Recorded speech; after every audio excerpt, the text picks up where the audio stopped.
The Remainer said Brexit negotiations are taking so long and demanded the Britons be told what is happening after the UK leaves the EU. Speaking on Channel 4 News, the Remainer said, "I think for most people, even though they voted, it's just dragging on and on and on. The sooner they make their mind up and go for it, then people know what's going to happen." He was then asked whether he would be happy with the hardest of all Brexits, as long as it is clean and quick, to which the Remainer said, "Exactly, yeah." Getty Channel 4 Brexit News. The Remainer said he would be happy with a hard Brexit. The sooner they make their mind up and go for it, then people know what's going to happen. Another voter said Britain must stand up for themselves in negotiations. He said, "Those that are doing the negotiations, as far as I'm concerned, they didn't want to leave Brexit anyway, and so they are just dragging their heels and hopefully it'll all go away, but they just want to get a move on." Brexit talks were at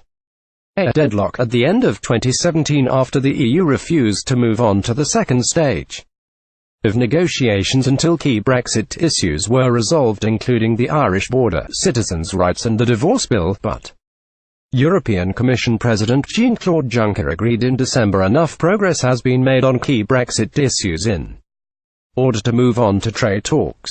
EU officials revealed on Friday that UK Brexit negotiators will head to Brussels every 2 weeks to hold discussions on the Brexit transition period. EU sources said the first meeting could be held as soon as the start of February.